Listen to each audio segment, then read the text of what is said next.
You reached for a switch this morning. Maybe you didn't even think about it. You walked into a dark bathroom, flicked a piece of plastic, and instantly the room was flooded with a clean, silent, effortless glow. You do this a dozen, maybe 50 times a day. To you, light is like air. It is simply there, provided by the walls themselves. It is a utility, a boring line item on a monthly bill. But if you could take that simple flick of a switch and show it to a person living in London or Paris in the year 1700, they wouldn't see a utility, they would see a miracle.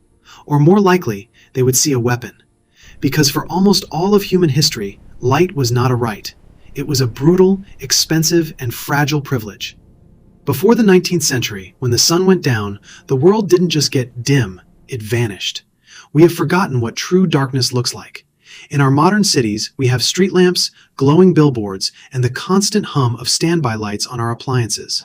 But for your ancestors, night was an absolute wall. It was a thick, heavy, impenetrable ink that swallowed your front door the moment the sun dipped below the horizon.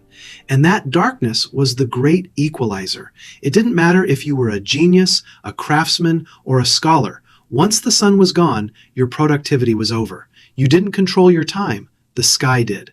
This is the story of how humanity finally broke that tyranny. It is a story of dead whales, exploding pipes, and a silent biological revolution that rewired our brains. But to understand how we stole the night, you first have to understand the sheer, staggering cost of a single flame. In the year 1300, or even 1600, light was a form of flickering wealth. Think about that for a second. Today, if you leave a 60-watt bulb on for an hour, it costs you a fraction of a cent. It is effectively free. In the 14th century, providing that same amount of light for an evening would have cost a typical laborer a significant portion of their daily wage. If you were poor, which meant 95% of the population, you lived in the gloom. Your light was a rushlight. You would go to a marsh, pick a common rush, strip away the outer skin to reveal the pith, and then soak that pith in leftover animal fat, mutton tallow, or pig grease. The result was a flimsy, smelly, sputtering stick that you would wedge into a heavy iron holder. It gave off a dim, smoky orange glow, about as much light as a struggling match. It smelled like a frying pan full of rotting meat. It dripped hot grease onto your floor, and it burned through in about 15 minutes. If you wanted to see your own hands to mend a shirt or eat a bowl of pottage, you had to constantly tend to this stinking, dying wick. And when the fat ran out, your world went black. That was the deal. Light was a chore. Light was a mess. But then there was the top of the world. If you walked into a palace or the home of a high-ranking bishop, the smell changed. You wouldn't smell rotting pig fat. You would smell the sweet, clean scent of beeswax. Beeswax candles were the iPhone of the Middle Ages. They burned steadily. They didn't smoke. They didn't smell like a slaughterhouse. But they were so abscopically expensive that they were often kept under lock and key. In many royal households, the gentleman of the bedchamber had the specific perk of being allowed to keep the half-burned stubs of the king's candles. These stubs were so valuable they could be sold for a small fortune. Imagine a world where the trash from a king's evening reading session was enough to pay a peasant's rent for a month. That is the inequality of light. To read a book after dark in the year 1400 was a flex of power. It meant you were so wealthy that you could afford to burn money just to keep your eyes open. For everyone else, the rhythm of life was binary. You woke when the world became visible, and you went to sleep when it disappeared. This created a version of the human experience that is almost impossible for us to imagine. Today, we think of the day as 24 hours. For most of history, the day was only as long as the sun allowed. In the winter in Northern Europe, that meant your life was only 7 or 8 hours long. The rest was a forced, heavy silence. But humans are not built for silence. We are clever and we are desperate. And by the 1700s, as the Enlightenment began to stir, the hunger for more time, for a way to work, read, and socialize past the sunset, began to reach a boiling point. The world was ready to grow, but it was trapped in the dark. What happened next is one of the most resourceful and, frankly, gruesome chapters in the history of the home. We didn't find the answer in a lab, and we didn't find it in the ground. We found it in the middle of the ocean, inside the skull of a giant. Before we got to the light bulb, we had to go to war with the deep, and the price of our evening light was the near extinction of the largest brained creature on Earth. By the mid-1700s, the world was suffering from a hidden energy crisis. It wasn't a crisis of heat or motion, but a crisis of vision. The Enlightenment was sweeping across Europe and America. People were no longer content to sit in the dark and wait for God to bring the sun back.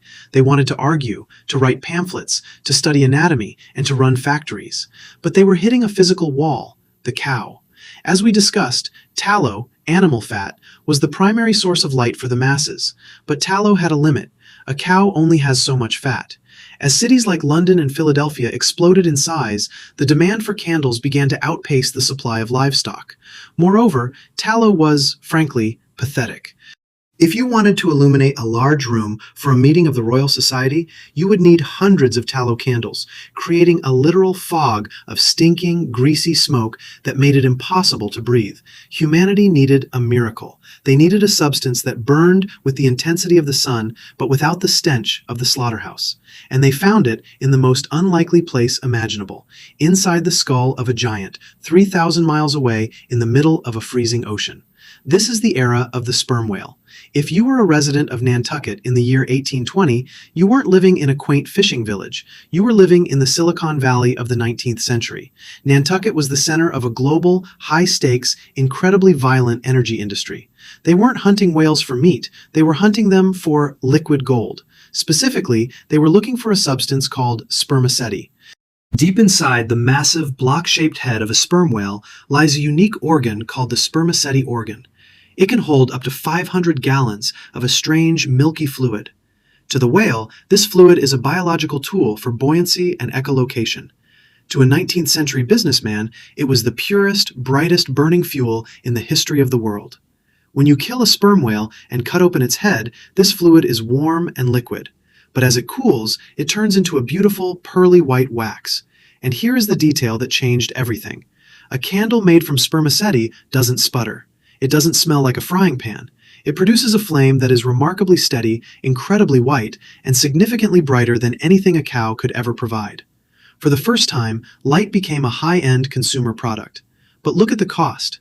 To get that candle onto a mahogany table in a Boston mansion, men had to sign away years of their lives. They boarded wooden ships and sailed into the empty parts of the map for 3, 4, or 5 years at a time. This was the first truly global industry. A ship from Massachusetts would sail around the tip of South America, across the vast Pacific, to the coast of Japan, just to find one specific type of oil. The process was industrial-scale slaughter.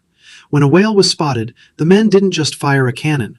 They lowered tiny wooden boats and rowed toward a 60-ton monster. They would harpoon it by hand, and then, in what was known as a Nantucket sleigh ride, the whale would drag the boat across the ocean at 20 miles per hour until it was exhausted. Then, they would kill it with a lance, tow the carcass back to the main ship, and begin the trying out. Imagine the deck of a whaling ship at night. It is a floating factory of hell. There are massive brick ovens called try-works built right onto the wooden deck. The men would slice the blubber from the whale in long blanket pieces, toss them into the vats, and boil them down into oil. The fire for these ovens was fueled by the cracklings, the dried, boiled-out bits of the whale itself. The whale was literally used to cook itself. The smell was so foul, it was said a whaling ship could be detected 10 miles downwind before it was even visible. The men were coated in a layer of oil and soot that didn't come off for months. They lived in a world of blood and grease, so that a scholar in Oxford could have a clean flame to read Plato. This was the blood for light trade, and it worked. Between 1800 and 1850, the amount of light available to the average person increased exponentially, but it remained tied to this brutal, limited resource. In 1846 alone, the American whaling fleet killed more than 700 sperm whales. Over the course of the century, it is estimated that 250,000 sperm whales were slaughtered. But this era gave us something we still use today, the definition of light itself. Because the spermaceti candle was so incredibly consistent, scientists needed it to create a universal measurement. They defined a standard candle as a candle made of spermaceti, weighing 1/6 of a pound, burning at a rate of 120 grains per hour. This is where we get the term candle power. Every light bulb you buy today, every lumen listed on your smartphone screen, is a direct mathematical descendant of a piece of a sperm whale's head. However, even as the whaling industry boomed, it was doomed. Because the more we hunted, the further the whales fled. Ships had to stay out longer. The price of whale oil began to skyrocket. By the 1840s, a gallon of sperm oil cost the equivalent of about $200 in today's money. The elite had their bright white light, but the growing middle class, the factory owners, the clerks, the shopkeepers, were still being left in the dark. The whale wasn't enough. The cow wasn't enough. The pressure was building. Humanity had developed a hunger for the night that could no longer be satisfied by hunting animals. We had reached the limit of what biology could provide. If we wanted to truly own the night, we had to stop looking at the sea and start looking into the ground. We were about to transition from the age of oil, animal, to the age of gas, mineral. And this transition wouldn't just change the light inside our homes, it would change the very streets we walked on. But before we move to the gas pipes, look at your hand. If you were a middle-class person in 1840, you might have owned an Argand lamp. This was the Tesla of lighting. Invented by Aimé Argand, it used a circular wick and a glass chimney to create a much more efficient airflow. It made whale oil burn 10 times brighter than a regular candle. This was the first time a machine was used to manage a flame. It was the beginning of the end for the natural fire. We were starting to engineer light, but the fuel was still the problem. The fuel was still a dying creature in a distant ocean. What the world needed was a way to distribute light. We didn't just need a better candle, we needed a network. We needed a system where light was piped into our lives like water.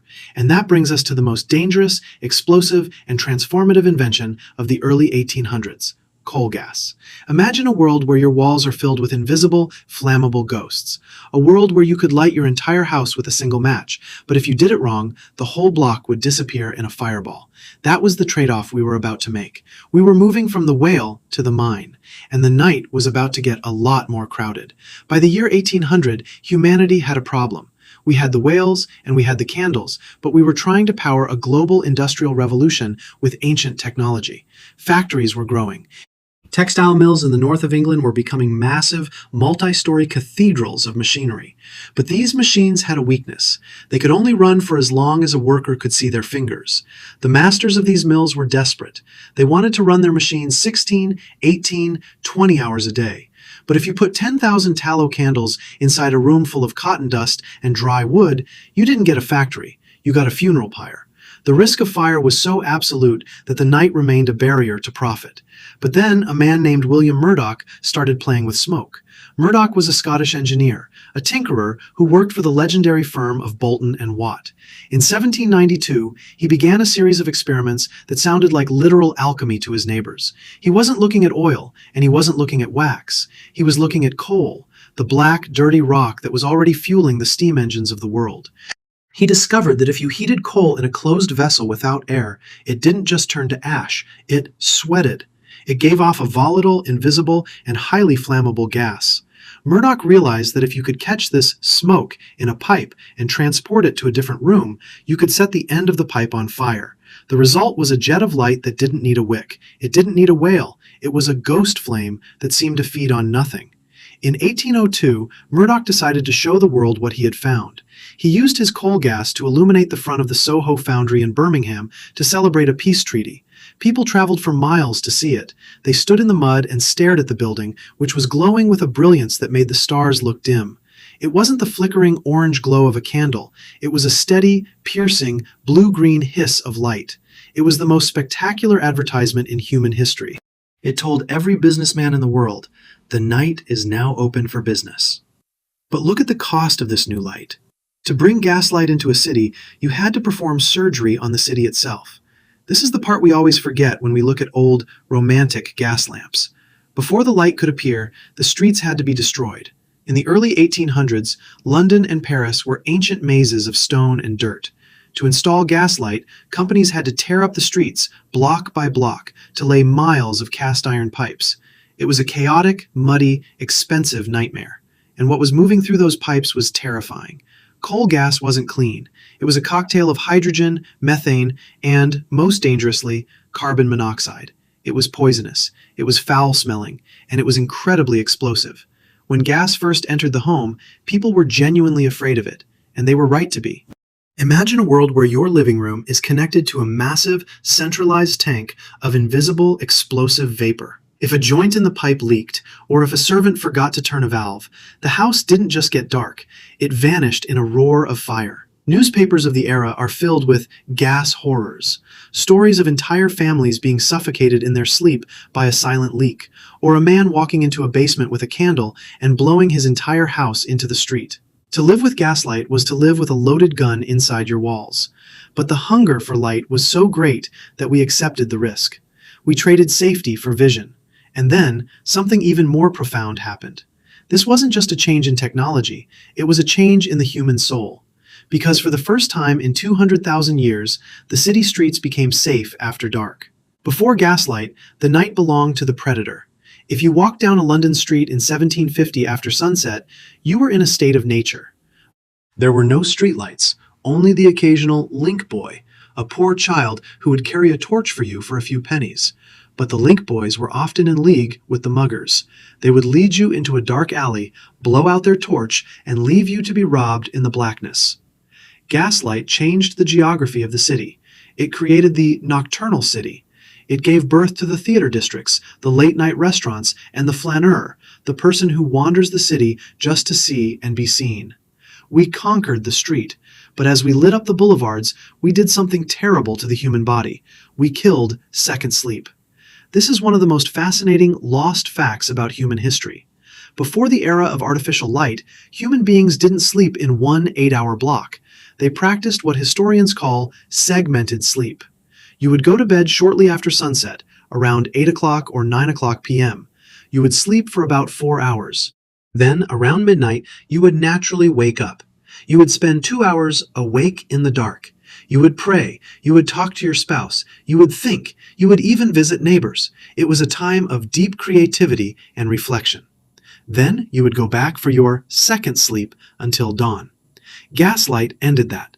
Because we could now extend the first half of our day deep into the night, we began to push our bedtime later and later. We compressed our sleep into one solid, unnatural block to fit a world that no longer had a gap in it. We traded a unique meditative state of human consciousness for more productive hours. And look at the factories. With gaslight, the factory owner finally got his wish. The machines could run 24 hours a day. This is the birth of the shift worker.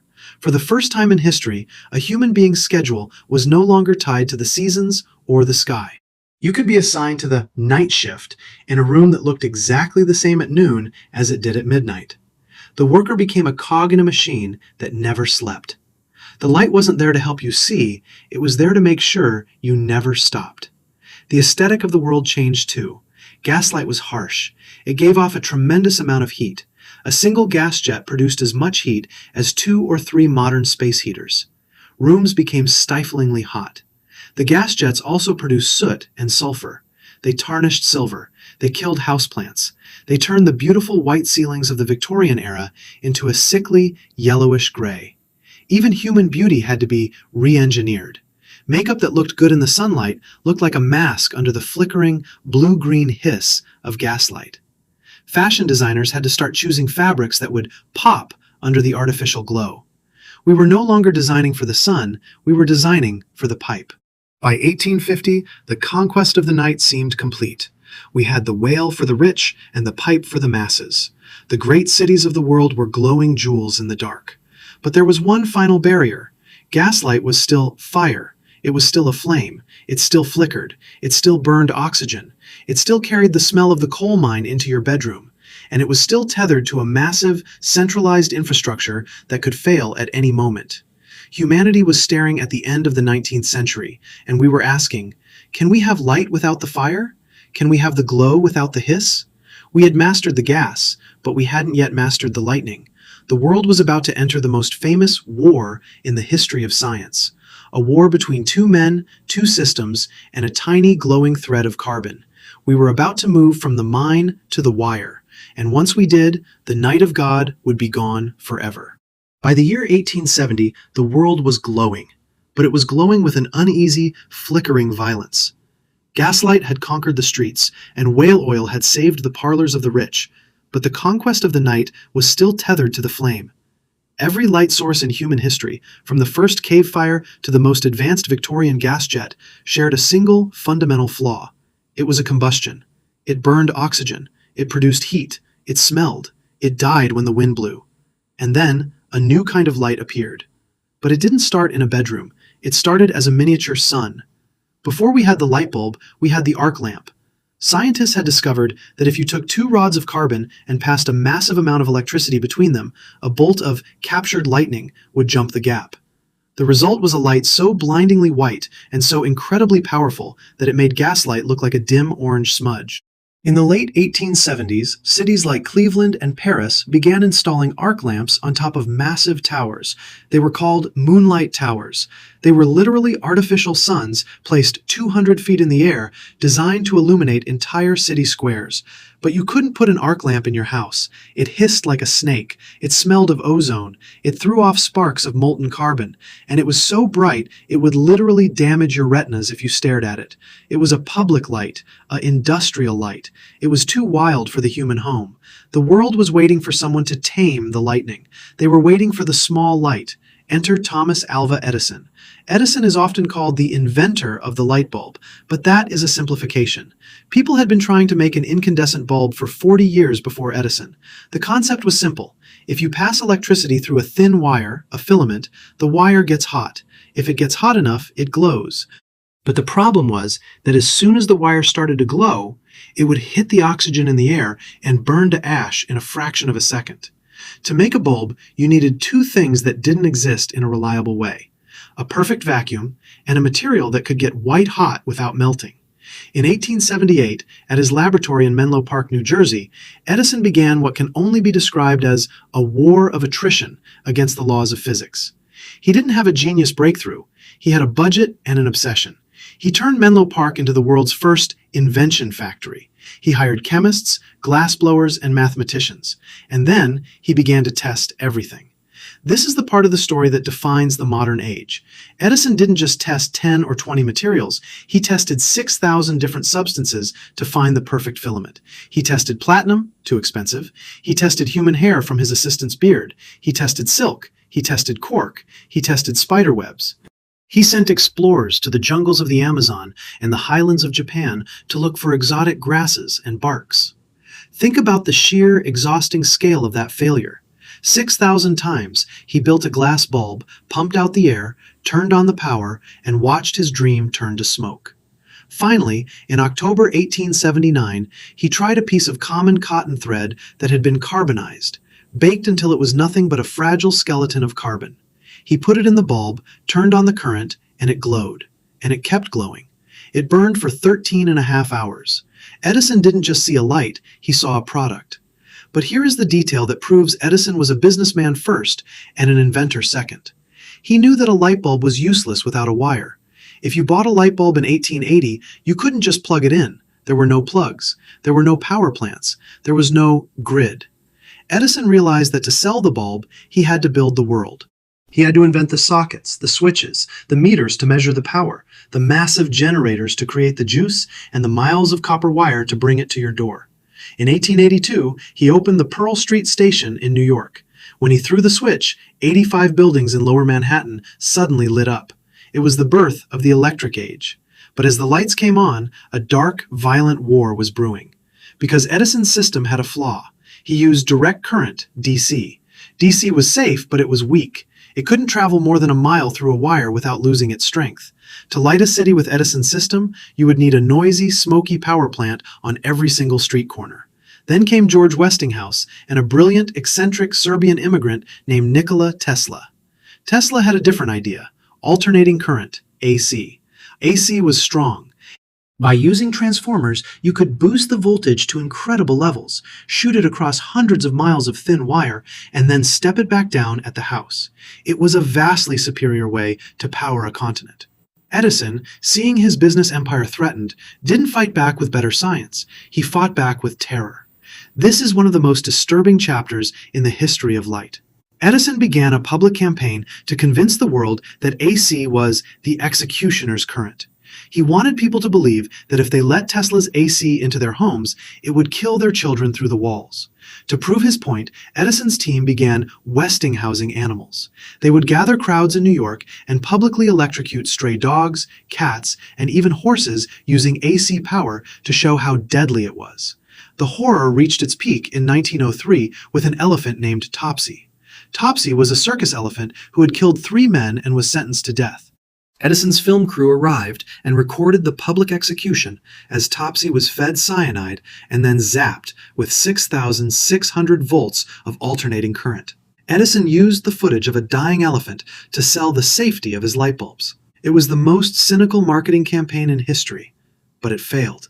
The logic of the AC system was too powerful. At the 1893 World's Fair in Chicago, the City of Light, Westinghouse and Tesla won the contract to illuminate the fairgrounds. When the president pushed a button and 100,000 bulbs instantly turned the night into day, the war of currents was over. The world would run on AC. But look at what happened to our homes as a result.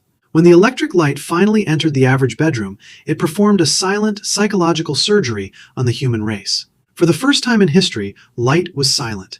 Think about that.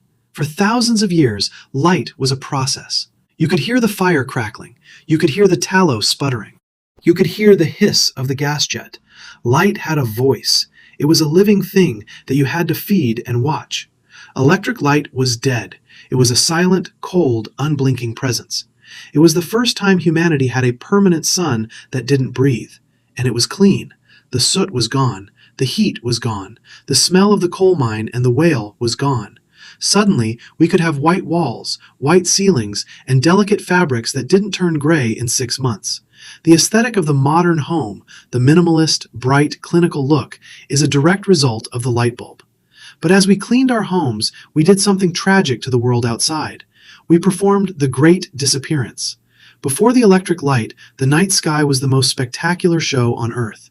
Even in a city, you could look up and see the Milky Way, the constellations, and the depth of the universe. The sky was our map, our clock, and our mythology. Electric light stole the stars. As we lit our streets and our porches, we created light pollution. We wrapped the earth in a glowing orange fog that washed out the heavens. For the first time in 200,000 years, a human child could grow up without ever seeing the galaxy they lived in. We traded the divine light of the stars for the consumer light of the street lamp. By 1920, the conquest was total. The night had been privatized. It had been sold to us in a glass bulb. But as the bulbs got brighter and the nights got shorter, we didn't realize that we were playing with the circuitry of our own bodies. We thought we had stolen the night from God, but we had actually stolen the biological clock from ourselves. We were about to enter the era of the fluorescent and the LED, and we were about to find out that not all light is created equal. Some light helps you see, but other light attacks your brain. We had mastered the lightning, but we were about to find out that the lightning has a blue secret. And that secret was going to change the way we dream. If you travel to Fire Station Number 6 in Livermore, California, and walk into the engine bay, you will see something that should not exist. Hanging from the ceiling is a small, hand-blown glass bulb with a looping, thick carbon filament. It doesn't look like much. It gives off a dim, warm orange glow, about the strength of a nightlight. But here is the detail that should terrify every modern manufacturer.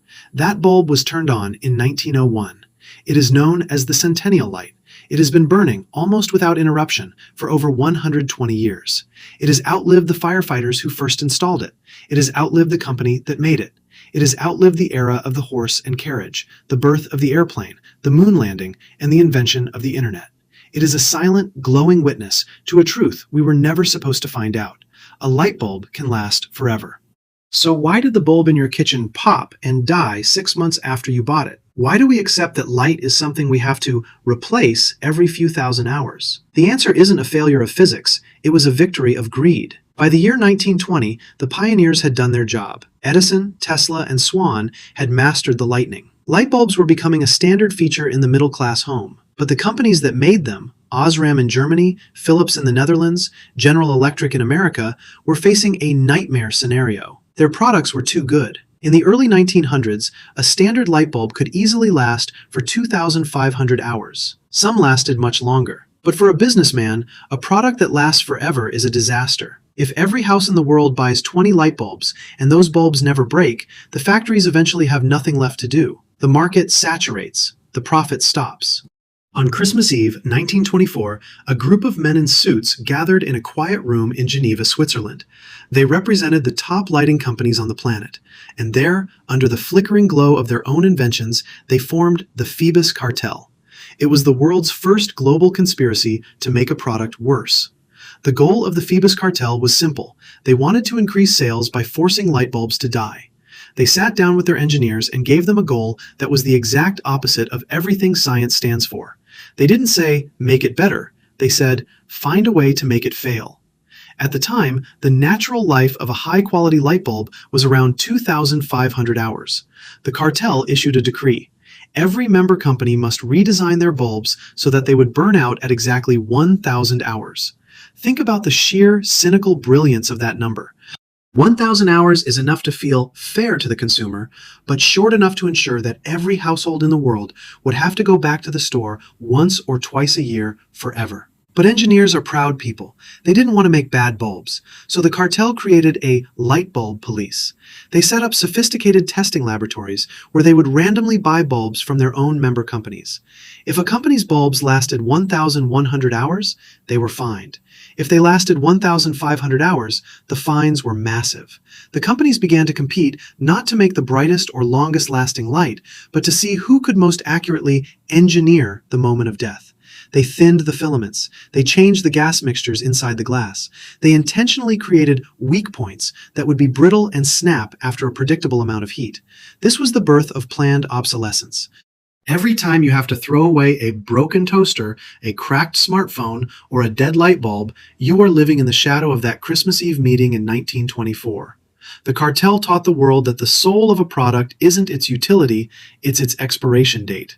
By the 1930s, the cartel had succeeded. The 2,500-hour bulb vanished from the earth. The 1,000-hour standard became the law of the land. And for the next 20 years, the public was robbed of billions of dollars in replacement costs, never realizing that their grandparents' bulbs had been better than their own. But the cartel didn't just steal our money, they stole our quality of light.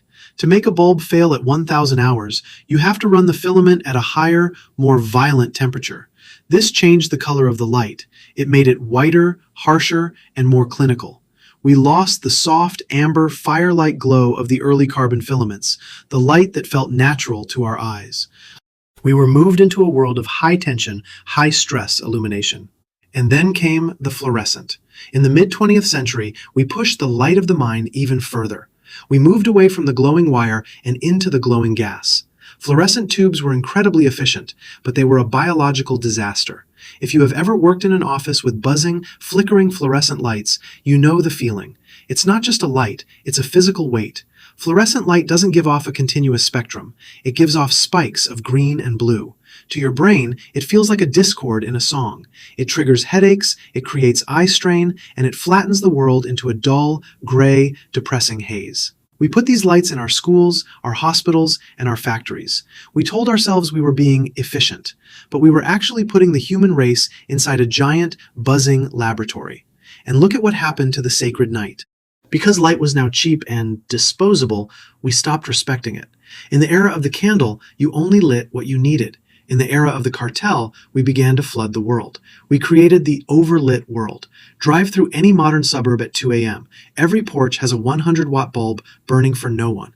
Every gas station is glowing like a supernova.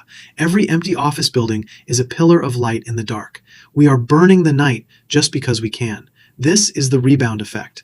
The more efficient our light becomes, the more of it we use. We didn't use efficiency to save energy, we used it to kill more of the darkness. We have reached a point where 80% of the world's population lives under sky glow. If you live in a city, you have never seen the true black of space. You have only seen a muddy, orange-gray soup. Scientists have found that this constant glow is confusing the world's animals.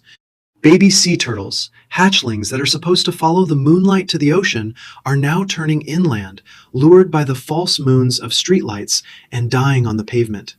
Migratory birds are crashing into lit skyscrapers by the thousands, blinded by the captive lightning. We thought we were stealing the night from God, but we were actually stealing the world from the creatures we share it with. And then, in the 21st century, we achieved the ultimate light, the LED. The light-emitting diode is a miracle of solid-state physics. It has no filament to snap. It has no gas to leak. It can last for 50,000 hours. It seemed like the curse of the cartel was finally broken. We had finally built the eternal bulb. But the LED carried a secret that the Phoebus cartel would have loved. A secret that doesn't attack your wallet, but attacks your melatonin. Most LEDs produce light by using a blue chip coated in yellow phosphor. To your eyes, it looks white. Но для ваших клеток это синий ужас. Мы вошли в эру синего света, и этот свет делает с нашими мозгами то, что не мог сделать ни один китовый жир или угольный газ. Он говорит нашим телам, что сейчас всегда полдень. Он говорит нашему эпифизу, что спать – это грех. Мы победили ночь так успешно, что теперь мы теряем способность отдыхать в ней. Мы смотрим в наши смартфоны, маленькие яркие прямоугольники синего света, в 11 o'clock вечера, и мы удивляемся, почему наш мозг чувствует себя так, будто он подпрыгивает в ярком офисе. Мы не просто украли ночь у Бога, мы превратили ее в 24-часовой торговый центр, и в этом торговом центре нет дверей. The story of light started with a hole in the wall, the window. It moved to a boiled cow, the horn. It moved to a dead whale. It moved to an explosive pipe. And it ended with a corporate conspiracy to make the world flicker and die. In the final block, we will look at the health of the night. We will look at the people who are trying to bring the dark back. And we will ask the most important question of the modern age. Is a world without shadows even worth living in? We mastered the light, but perhaps the greatest invention of the next century won't be a brighter bulb. It will be the off switch. We have spent 5 blocks talking about how humans mastered the world outside. We hunted the whales, we mined the coal, we captured the lightning, and we built a global infrastructure to ensure that the sun would never truly set. But while we were busy engineering the city, we forgot that we were also biological machines. Machines that were perfected over 6 million years of evolution to do one thing: respond to the rhythm of the sky. Every single living thing on this planet, from the smallest bacteria in a mud puddle to the person reading this right now, carries a master clock inside its chemistry. It is called the circadian rhythm. And for 99.9% of human history, that clock was set by a single divine conductor, the 24-hour cycle of light and dark. We didn't just prefer the dark, we were built for it. In the darkness, our bodies perform 1,000 invisible miracles. We repair our DNA, we flush toxins from our brains, we regulate our insulin, we produce the hormones that keep us from falling into depression or succumbing to cancer. But to do any of that, the body needs a signal. It needs the off switch. And we have spent the last 150 years trying to rip that switch out of the wall. To understand why your light bulb is currently attacking your brain, you have to look at the color of the ocean.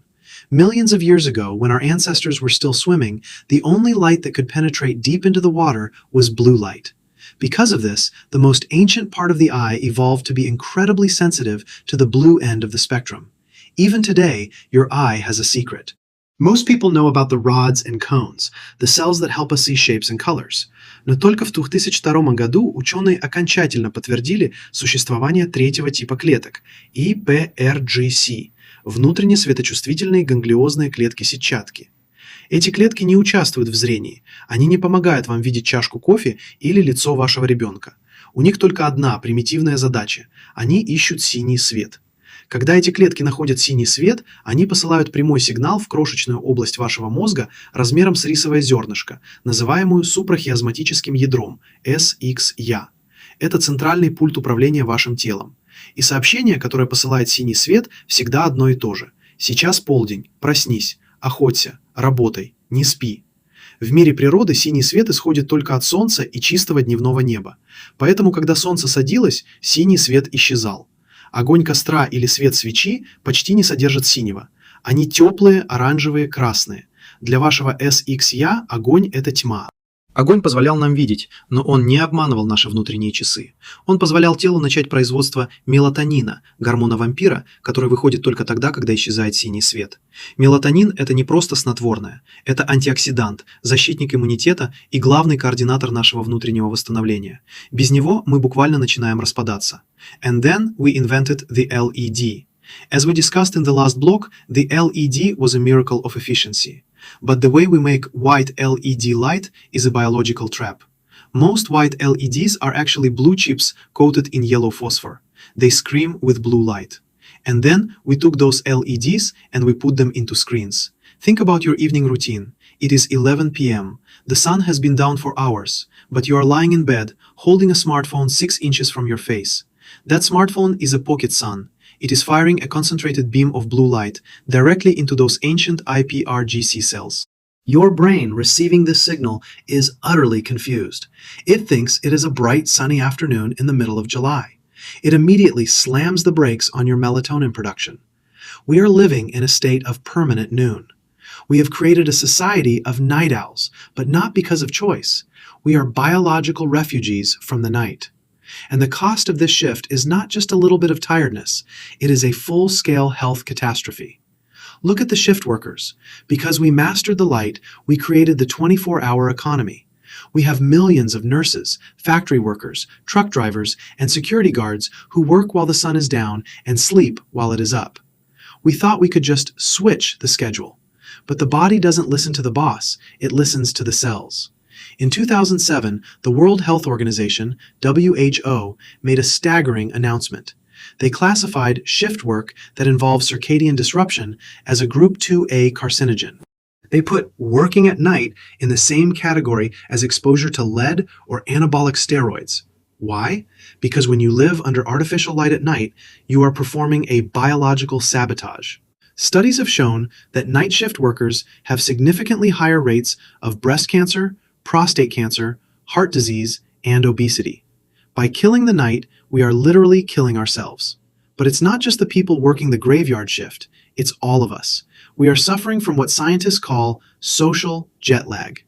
We use light to stay up late on Friday and Saturday, pushing our internal clocks forward. Then, on Monday morning, we use light and caffeine to try and jerk our clocks back to the work schedule. We are living in a constant state of internal friction. Our bodies are forever trying to land in a time zone that doesn't exist. This disruption is tearing apart our mental health. There is a direct, violent link between artificial light at night and the global epidemic of depression and anxiety. Darkness isn't just for sleep, it is for processing. In the quiet of the true night, the brain sorts through the emotions and traumas of the day. By flooding our nights with light, we have denied our brains the time they need to heal. We have created a world that is always on and a human race that is always exhausted. And look at our children. For the first time in human history, children are growing up in an environment where the biological signal of night is almost entirely missing. They spend their evenings bathed in the blue glow of tablets and televisions.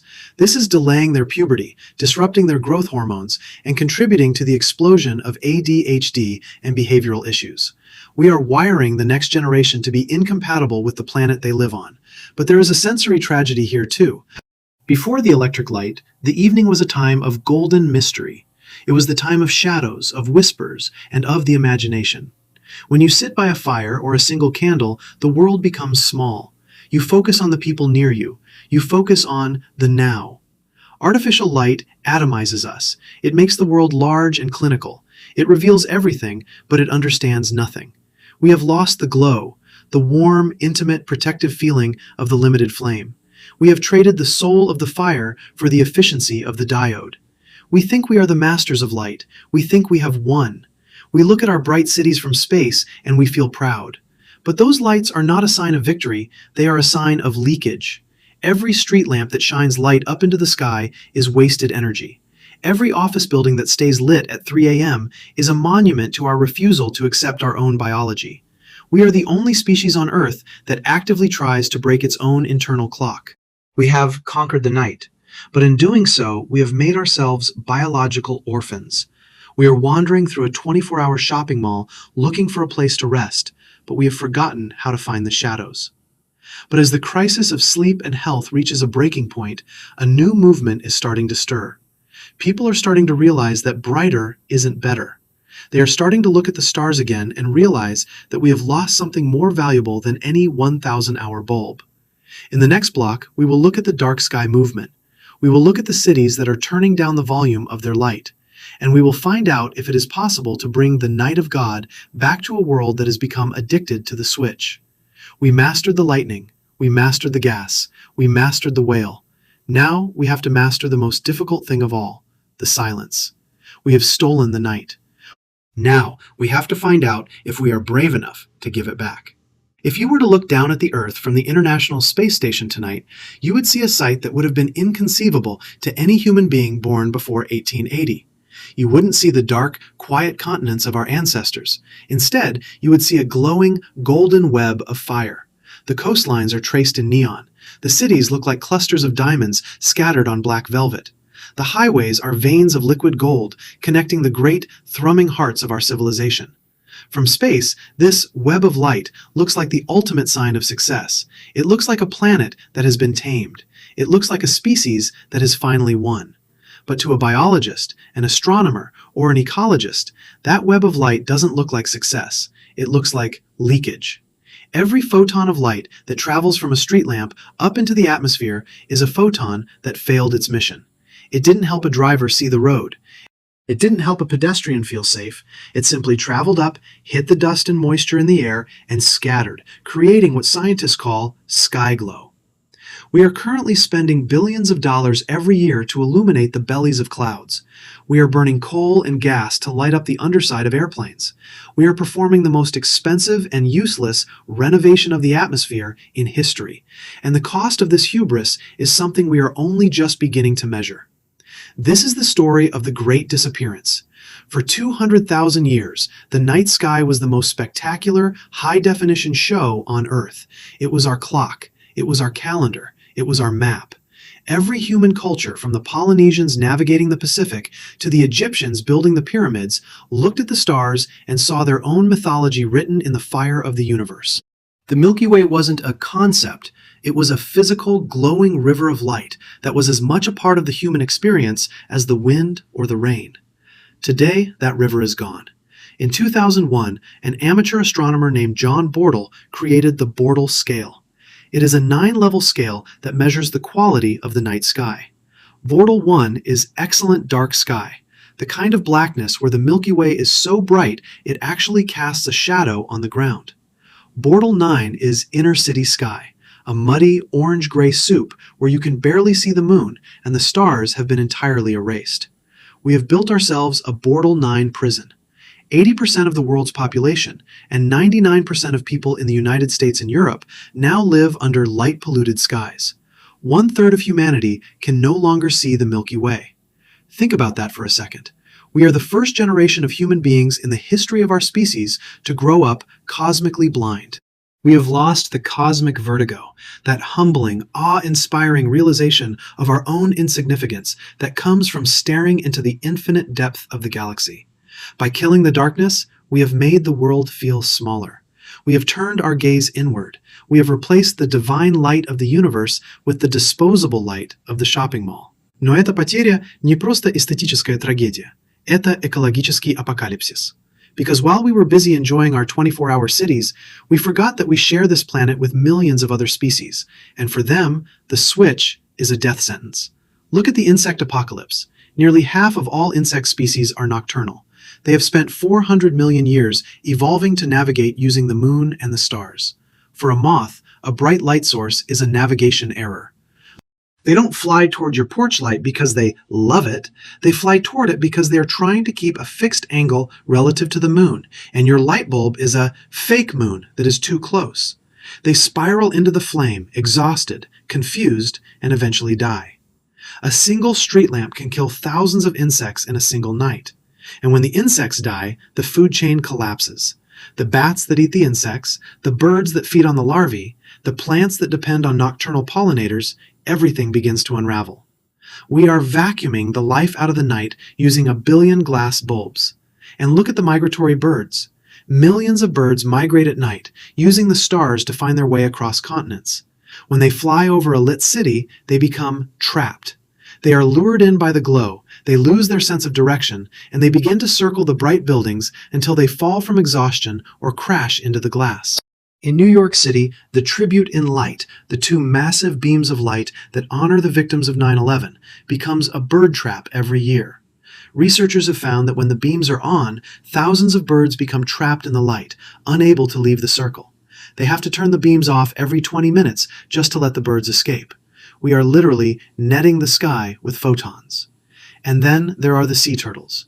For millions of years, baby sea turtles hatching on the beach at night have followed the brightest light they could see, the reflection of the moon on the water.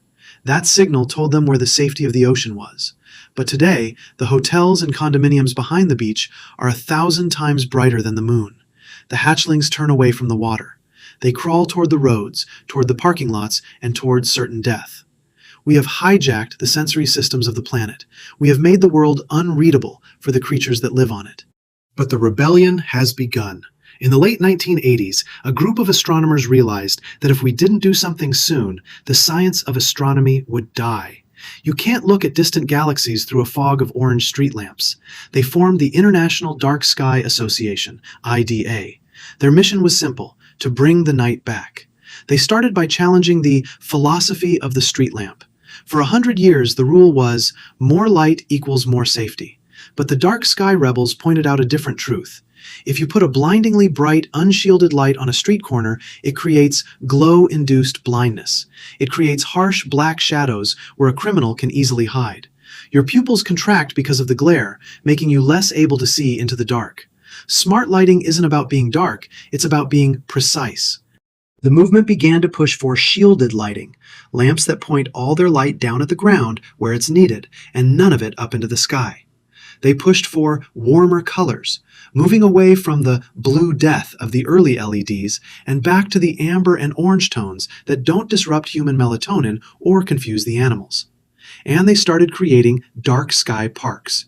Places like Flagstaff, Arizona, the world's first international dark sky city, have passed strict laws about how light can be used. In Flagstaff, the night is a protected resource. The street lamps are dim and amber. The sky is black. And the result is a city where you can stand in a grocery store parking lot and see the Milky Way. It is a sensory awakening. People are starting to realize that darkness is a human right. We are seeing the rise of astrotourism. People are traveling thousands of miles to places like the Atacama Desert or the outback of Australia, not to see a monument or a museum, but just to see the real night. They are paying for the privilege of experiencing the world as it looked for 99.9% of human history. But the final battle isn't happening in the desert or the courtroom. It's happening in the economics of light. We are finally realizing that light pollution is a sign of inefficiency. We are wasting billions of dollars worth of energy every year. Governments are starting to look at the bottom line.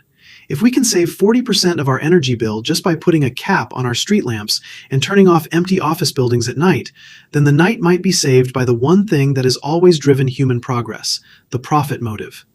We have stolen the night from God. We have sold it to the cartel. We have attacked our own biology with it, and we have evolved past the stars. But as we stand at the end of the 21st century, we are starting to find a new maturity. We are realizing that mastery doesn't mean being always on. Mastery means knowing when to turn it off. In the 8th and final block, we will bring the entire 200,000-year story together. We will look at the future of light, from bioluminescent trees to human-centric smart bulbs, and we will ask the final, ultimate question of this long, flickering journey. What did we actually find in the dark? We mastered the fire, we mastered the whale, we mastered the pipe, we mastered the lightning. Now, we are learning to master the respect for the shadow. The light is the story of our survival, but the dark is the story of our soul. Look at that light switch one last time. By now, you know that it isn't just a piece of plastic, it is a portal. It is the endpoint of a 2-century-long industrial crusade that required the blood of hundreds of thousands of whales, the lungs of millions of coal miners, the cynical greed of a global corporate cartel, and the near-total erasure of the universe from our collective sight. When you flick that switch, you aren't just turning on the light. You are invoking a power that would have made the Sun King, Louis XIV, look like a pauper in the dark. You are summoning a captive lightning bolt that Thomas Edison spent 6,000 failures to find. You are commanding a blue-chip diode that is currently fighting a silent war against your own melatonin. We have spent this entire story talking about what we gained: time. We gained the night shift. We gained the 24-hour city. We gained the ability to read, work, and play long after the sun has abandoned us. We turned the Earth into a glowing jewel that can be seen from the moon. But as we reach the end of this journey, we have to ask the final, most uncomfortable question of the modern age. What did we lose in the glare? For the first time since the invention of the electric bulb, we are entering an era of refined mastery. We are moving past the brute force of the 20th century. We are finally realizing that a world that is always on is a world that is biologically and spiritually broken. And the future of light isn't about making things brighter, it is about making things smarter. The next revolution is already here, and it is called human-centric lighting, HCL. For decades, we treated light like a commodity, something to be poured into a room like water. If a room was dark, we added more lumens. We didn't care about the color, the quality, or the rhythm. But the new generation of light is biological. We are starting to build lighting systems that mimic the melanopic curve of the sun. Imagine a house where the light bulbs are alive. In the morning, they glow with a crisp, bright, blue-rich light that mimics the 10 a.m. sun, shaking your brain awake and boosting your cortisol. But as the afternoon turns to evening, these bulbs slowly, imperceptibly shift. They fade. They move away from the blue death and toward a warm amber glow that mimics the fire of the ancestors. By 9 p.m., your home is glowing with a light that is invisible to your biological clock, allowing your melatonin to rise and your cells to begin their nightly repair. We are finally apologizing to our own DNA. We are using the very technology that broke our internal clocks to try and fix them. We are building a digital sun to replace the one we abandoned.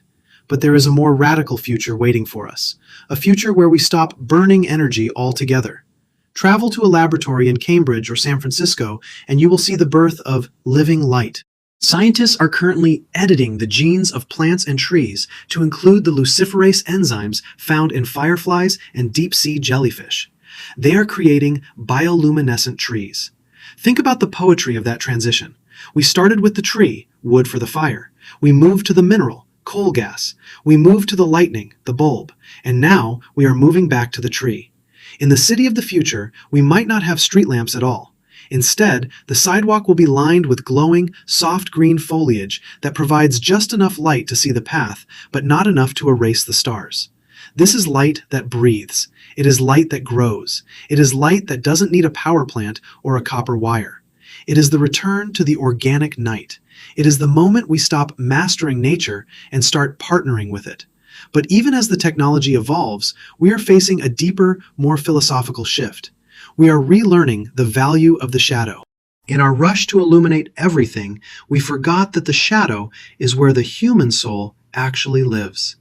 The shadow is the place of intimacy. It is the place of mystery. It is the place where the imagination is allowed to fill in the gaps. When a room is perfectly clinically lit with high-powered LEDs, there is no mystery left. Everything is revealed, but nothing is felt. The great Japanese novelist Junichiro Tanizaki wrote about this in his masterpiece, In Praise of Shadows. He argued that Western civilization was obsessed with the brilliant and the clear, while Eastern aesthetics valued the dim and the tarnished.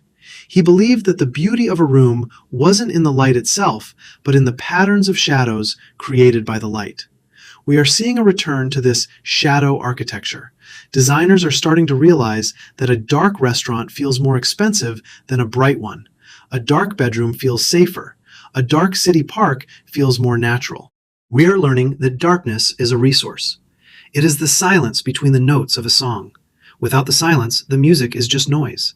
Without the dark, the light is just glare. This brings us back to the centennial light in that California fire station. That bulb has survived for 120 years because it was built before we learned how to sabotage our own inventions. It is a dim, orange, humble glow. It doesn't try to conquer the room, it just is. It is a reminder of a time when light was a vocation, not a venture capital opportunity. When we look at that bulb, we see the road not taken. We see a world where technology could have been permanent, durable, and respectful of the human rhythm. We see a world before the Phoebus cartel taught us that things are only valuable if they are disposable. So, what is the final verdict of our 200,000-year flickering journey? We stole the night from God. It is a dramatic phrase, but it is true. We took the most powerful force in the universe, the cycle of life and death, of visibility and hiddenness, and we put it under the control of a plastic switch. We privatized the sunset. We industrialized the dawn.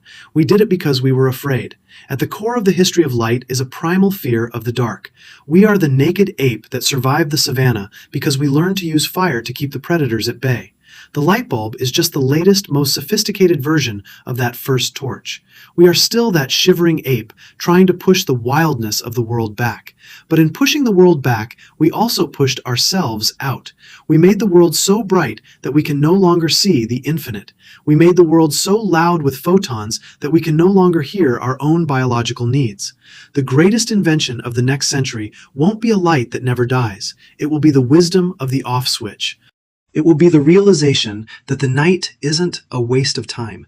It is a sanctuary of being. It is the time when the repairman of the soul comes out to work. It is the time when we are allowed to be small, to be quiet, and to be incomplete. So tonight, do something radical. When you go to bed, don't reach for your smartphone. Don't look at the blue, rich glow of a screen. Turn off the LED. Extinguish the captive lightning. And if you can, light a single, humble, flickering candle. Watch the flame. Notice how it breathes. Notice how it creates soft shadows that move with your breath. Notice how it doesn't attack the room, but invites you into it. Smell the wax. Hear the tiny, occasional pop of the wick.